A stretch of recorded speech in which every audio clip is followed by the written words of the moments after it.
mấy giờ chứ? Hả? Mình đi bán lúc mấy giờ? Lúc 8 giờ. 8 giờ sáng ha.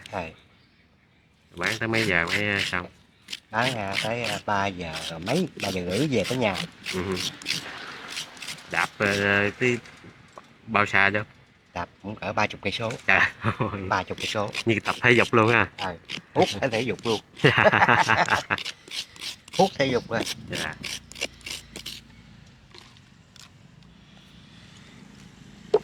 Không có thích vô đây nè chú.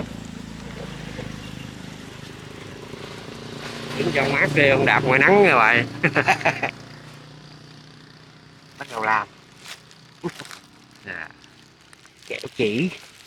Mạch nha ha. Cái này đường cát thắng ra. Dạ. Bạch nha thì nó khác. Đây, kẹo chỉ quấn. Mình làm được bao lâu rồi chú? 34 năm rồi chú. 34 năm. 4 năm mà mỗi ngày đạp 30 cây nha lên. Biết bao nhiêu xa hết ha. 30 cây đây đổ xăng đốt Mỹ Hòa cả rút về Đầu Kinh. Dạ. Đầu Kinh đi về Đầu Kinh với chạy xuống cái đường đan về Cà Mau. Dạ.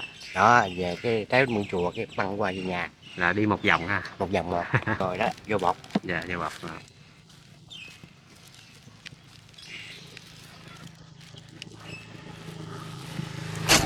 Mới mà hàng. Vậy hả? Dạ. Tới đây. Giờ là mở hàng hy vọng bán đắt ha. Dạ.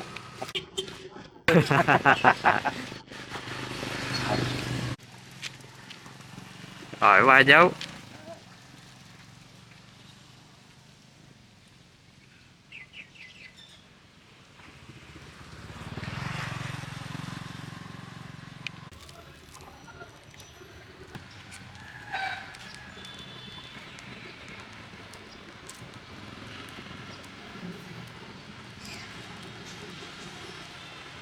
Giá ít thôi.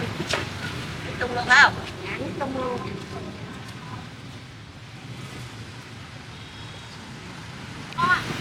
Hôm nay mình có 10 con cá rồi, rồi cũng có đất gì.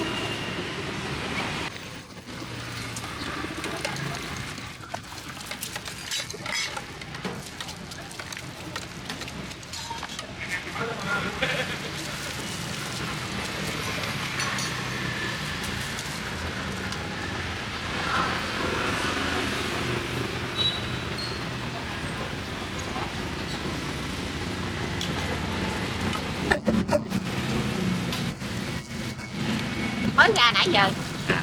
Bán tới mấy giờ? Chiều khỏi số số à. Xong. Dạ. Bán lâu chưa? Đâu. Nhà ở đây. Dạ.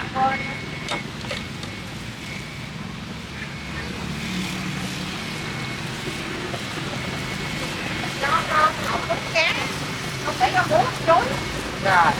Đọc luôn. Đi bán.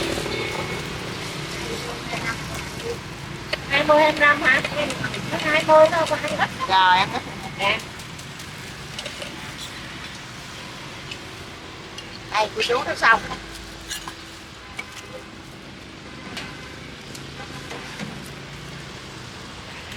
Con nước riêng hay nước chung hả? Chung luôn, trộn luôn đi. Rồi.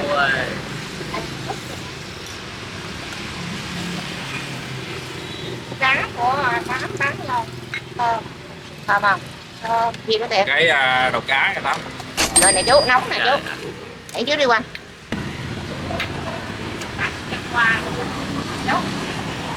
Sao cái chiên U50 không vậy trời? 50 này hơi nhỏ đó, cái này sáu mà, U6 mấy không? Sáu mấy rồi mà, cái chiên U6 mấy không trời.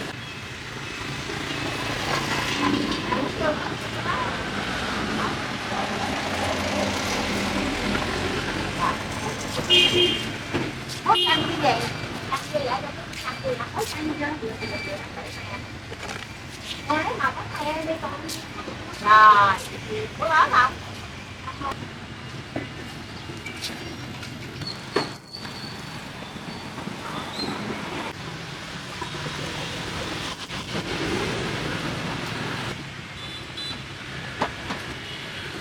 Bán lúc mấy giờ vậy?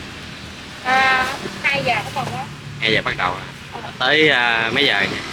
Tới 6 nếu mà chạm thì 6 giờ không. Vậy nghe bán nào hết thôi à. Đúng rồi, có khi gì sớm thôi.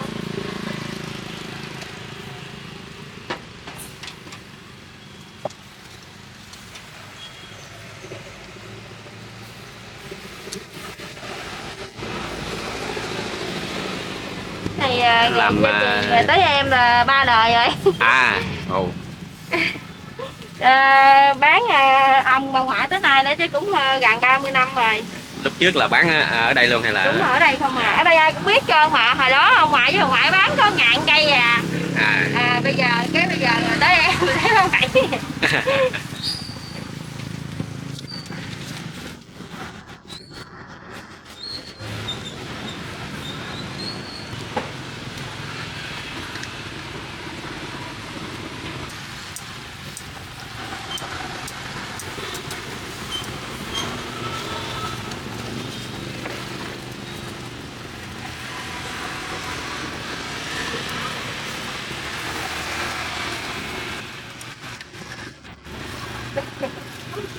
Ngày cho tiền chứ đâu có mà giờ mình đâu có biết mình bán. Dạ.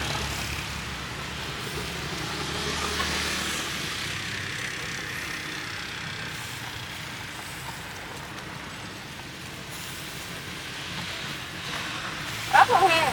Thôi hết.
Là 10 cái hả chị?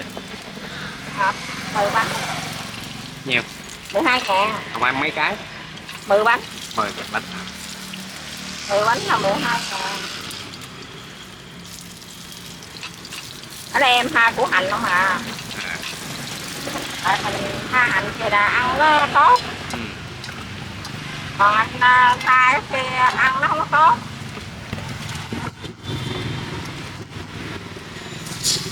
Củ hành anh để nó thơm lắm. Đúng rồi, đúng cái bên nhau. Thơm hành dữ lắm luôn. Tại ngày này em đổ mấy chục năm rồi. Lúc mẹ em đổ là á. Tiền ngày lại ha. Ngày lại á.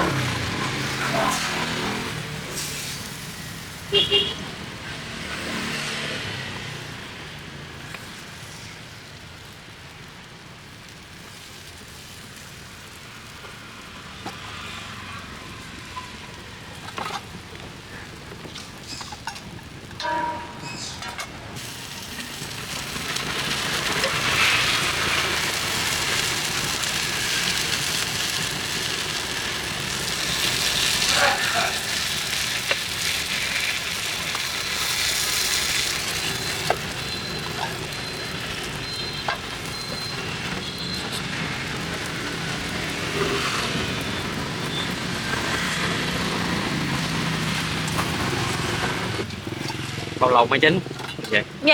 Bao lâu mới chín nè? Khoảng 10 phút à, 5 phút thôi à. Cháy nước cốt dừa.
Này gạo em là gạo xay luôn á, xay có dạ, xay tay á. Vậy mới đúng bài á. Trời cối hồi xưa có ông bà đã lại á. Tối xe vòng vòng vòng đòn đó không? Xay tay á, chứ đâu phải kia đâu. Rồi em mới pha chút bột kia vô, nó mới ngon, chứ anh pha xay tay không đâu ngon đâu. Ừ. Có công thức riêng. Ừ.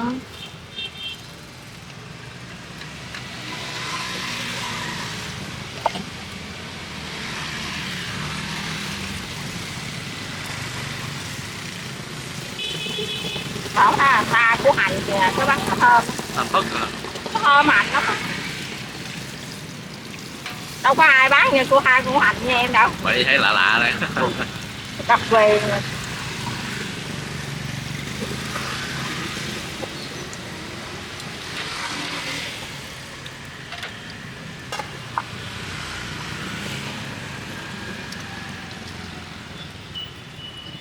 Rồi mẹ em dạy á, biết sao pha củ hành nó ngon. Ừ. Còn pha cái kia ăn nó độc, bởi vì không có pha. Vừa ngon mà vừa không có độc.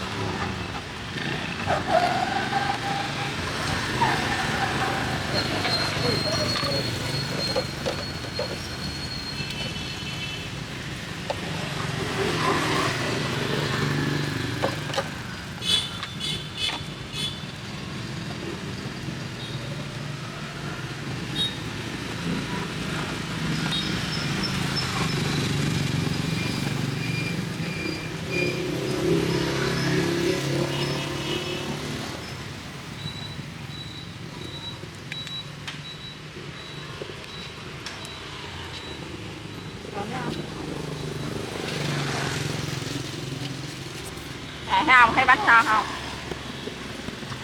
Rồi.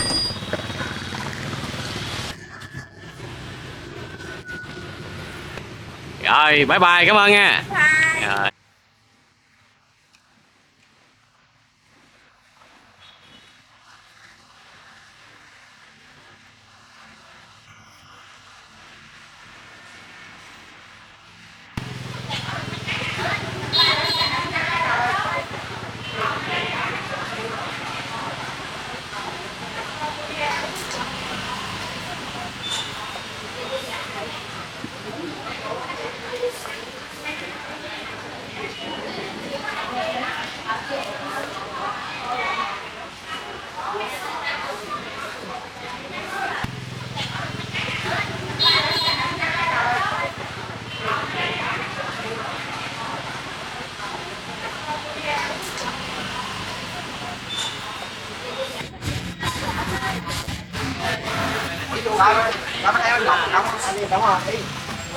Dạ bên em có đội chiên mà chưa bày cái kiểu đó. Em mới tương cãi với em ơi.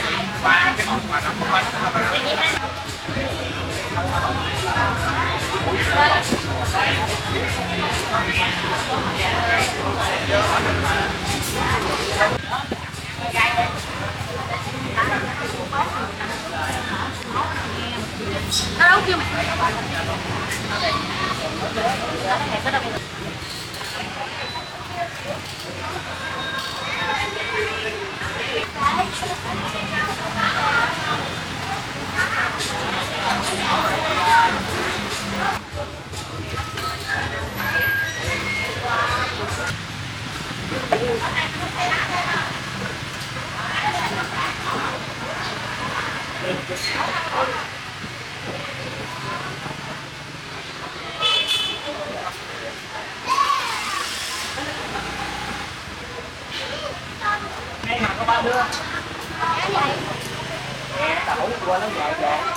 Ngon này mấy đôi dạ nha.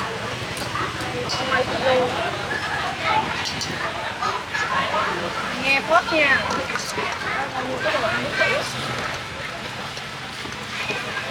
Gửi cho sếp em coi đó.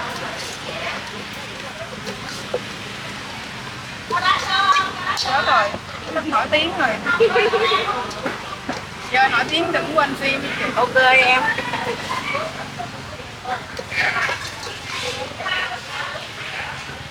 Ơi có tiền không mày? Không sao, không tiền chuyển khoản.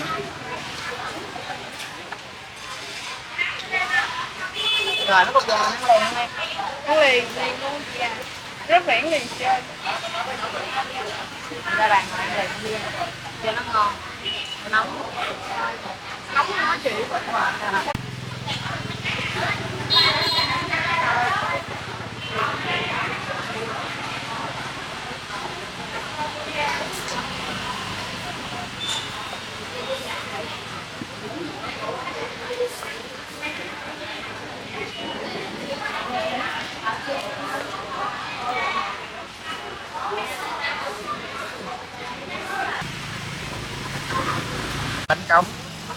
Bánh cống Sóc Trăng đó. Chiên trước à hả? Dạ cái này chiên rồi gửi lên á Hi. Ồ vậy hả? Dạ. Ồ. Nó còn nóng hổi luôn á. Ừ. Ngay chỗ Đại Tâm á. Dạ.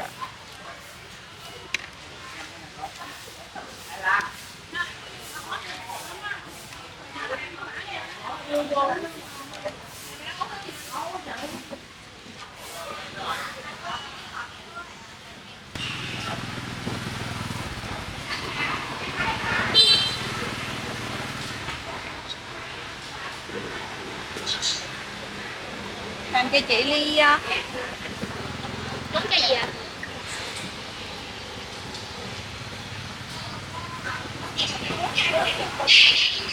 Cô chị nếu mà chị muốn uống cái vị thái thì nhiệt đới. Còn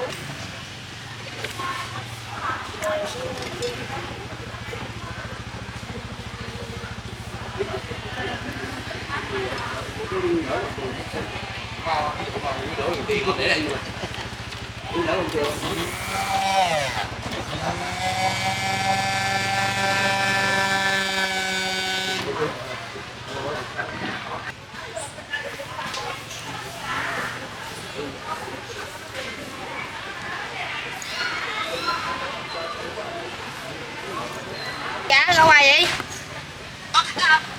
Có.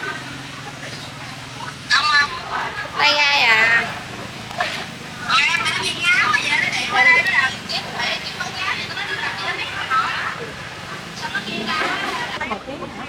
Hiếm là Việt Quất. Hiếm là Việt Quất á. Rồi cam này lấy không? Cái này môn, sô-cô-la. Trắng hả? Trắng là có sữa chua nè. Tặng cái đi. Cái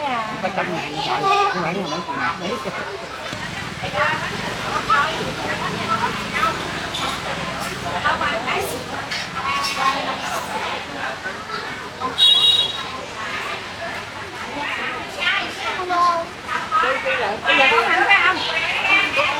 Con nghe đâu giờ bắt được rồi đó. Lên đây bánh bọt.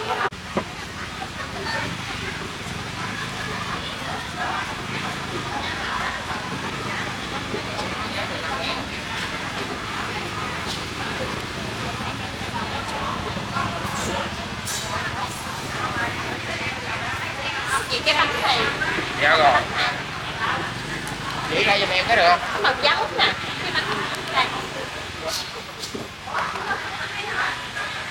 Nè, bánh chằn này ở trong nó có trứng muối nè cô. Rồi dập lên cho chị coi em để cắt ra nè, nguyên cái trứng muối luôn vậy nè cô. Là như dừa nhưng mà có trứng muối nữa. Rồi thử cái đi. Thử cái đi đây chị cái.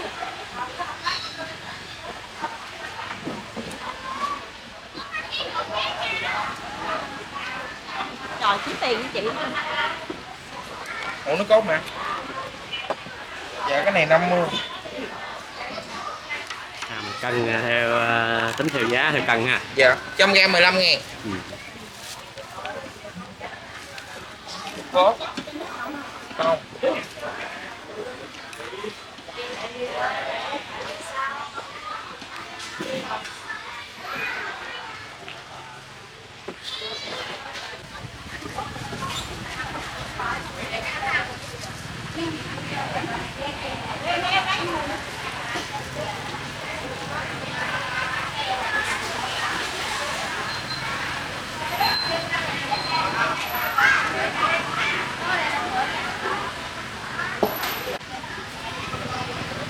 Nè. Ở dưới trên kia có.